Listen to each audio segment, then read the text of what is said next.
এলাম, দেখলাম, জয় করলাম। রোমান সেনাপতি ও সম্রাট জুলিয়াস সিজার হতে চেয়েছিলেন ডোনাল্ড ট্রাম্প আর বেনিয়ামিন নেতানিয়াহু। কিন্তু সমস্যা হলো ইরান হারেনি, বরং কয়েক ঘন্টার মধ্যেই পাল্টা আঘাতে পুরো মধ্যপ্রাচ্য কেঁপে উঠেছে, যেন সাপের লেজে পা দিয়ে ছোবল খাচ্ছেন। আজকের এক্সপ্লেইনারে আমরা জানব ইরান যুদ্ধের আসল কৌশল, সহজ জয়ের ভুল হিসাব, আর কেন এই যুদ্ধ শেষ পর্যন্ত উল্টো ফল দিতে পারে।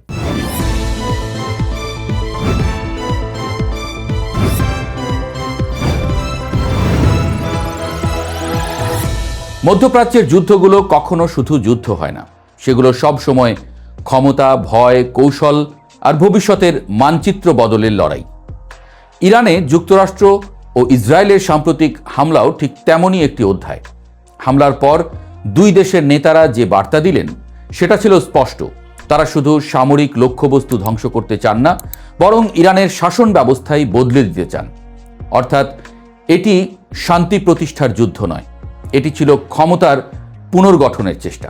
কিন্তু এখানেই শুরু হয় সবচেয়ে বড় ভুল হিসাব। কারণ হামলার ঠিক আগেই চলছিল কূটনৈতিক আলোচনা। মধ্যস্থতাকারীরা ঘোষণা দিয়েছিল যুক্তরাষ্ট্র ও ইরানের আলোচনায় অগ্রগতি হয়েছে, নতুন বৈঠকও হবে। তারপরই হঠাৎ হামলা ইরানে। বিশ্লেষকদের মতে এতে স্পষ্ট হয় কূটনীতি ছিল আসলে সময় নেওয়ার কৌশল। যুদ্ধের প্রস্তুতি চলছিল আরও মাস দুয়েক আগে থেকেই। ওয়াশিংটন ও তেল আবিব সম্ভবত ভেবেছিল দ্রুত আঘাত করে ইরানের নেতৃত্বকে ধ্বংস করলে দেশটি ভেঙে পড়বে। এমনকি হামলার প্রথম দিনেই প্রেসিডেন্ট ডোনাল্ড ট্রাম্প এবং প্রধানমন্ত্রী বেনিয়ামিন নেতানিয়াহু বিজয়ের পথে থাকার কথা বলেন। কিন্তু বাস্তবতা সিনেমার স্ক্রিপ্ট নয়। আবার বলতে পারেন ভাগ্যও তাদের সহায় হয়নি। ইরানের শীর্ষ নেতৃত্বের কয়েকজন নিহত হলেও রাষ্ট্র ভেঙে পড়েনি, বরং কয়েক ঘন্টার মধ্যেই শুরু হয় পাল্টা হামলা। ইরানের শহরগুলোতে সাইরেন বাজতে শুরু করে। শুধু তাই নয়, একই সঙ্গে ইরাক, কাতার, বাহরাইন, সংযুক্ত আরব আমিরাত এবং সৌদি আরবে যুক্তরাষ্ট্রের সামরিক ঘাঁটি লক্ষ্য করে ছোঁড়া হয় ব্যালিস্টিক ক্ষেপণাস্ত্র, ড্রোন। এটা কোনো আবেগী প্রতিশোধ ছিল না, এটা ছিল প্রস্তুত পরিকল্পনা। মানে ইরানও আগে থেকেই ওয়াকিবহাল ছিল যে হামলা আসছে। এই মুহূর্তেই যুদ্ধের চিত্র বদলে যায়, কারণ যুক্তরাষ্ট্র বুঝতে শুরু করে দ্রুত জয় সম্ভব নয়। যুদ্ধ শুধু যুদ্ধক্ষেত্রের হয় না, এটা রাজনীতির ময়দানেও লড়া হয়। মার্কিন জনগণ নতুন বিদেশি যুদ্ধে জড়াতে আগ্রহী নয়। জরিপ বলছে মাত্র 1/4 নাগরিক ইরানের বিরুদ্ধে সামরিক অভিযান সমর্থন করেন। অর্থাৎ যুদ্ধ দীর্ঘ হলে চাপ বাড়বে হোয়াইট হাউসের উপরে। ট্রাম্প সাহেব এখন এক কঠিন দ্বিধায়।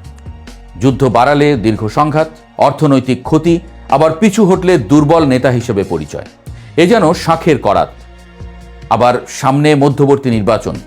যুদ্ধ ব্যর্থ হলে রাজনৈতিক মূল্য দিতে হতে পারে রিপাবলিকানদের। ইতিহাস বলছে দীর্ঘ বিদেশি যুদ্ধ প্রায়ই মার্কিন প্রেসিডেন্টদের জনপ্রিয়তা কমিয়ে দিয়েছে। আচ্ছা, কেন সহজ জয় ছিল ভুল ধারণা? প্রথমে বলি, ইরান ইরাক বা আফগানিস্তান নয়। দেশটির সামরিক কাঠামো তৈরি হয়েছে দীর্ঘমেয়াদী প্রতিরোধ যুদ্ধ মাথায় রেখে। তাদের কৌশল সরল। প্রথম আঘাত সহ্য করো, নিজের শক্তি লুকিয়ে রাখো, তারপর ধাপে ধাপে পাল্টা আঘাত করো। ইরানের ভূগর্ভস্থ মিসাইল সিটি, ছড়িয়ে থাকা কমান্ড কাঠামো এবং প্রক্সি নেটওয়ার্ক সবকিছুই এই ধরনের যুদ্ধের জন্য তৈরি। ফলে নেতৃত্বে আঘাত মানেই রাষ্ট্র ধসে পড়বে, এই ধারণা বাস্তবসম্মত ছিল না। বরং প্রতিটি হামলা আঞ্চলিক সংঘাতকে আরও বিস্তৃত করেছে। রকেট হামলা, উপসাগরীয় অঞ্চলে উত্তেজনা, তেলের রুট হুমকির মুখে। সব মিলিয়ে যুদ্ধ এখন শুধু ইরান ইসরায়েল সীমানায় আটকে নেই। বিশ্বের প্রায় 20-30% জ্বালানি সরবরাহ হয় হরমুজ প্রণালী দিয়ে।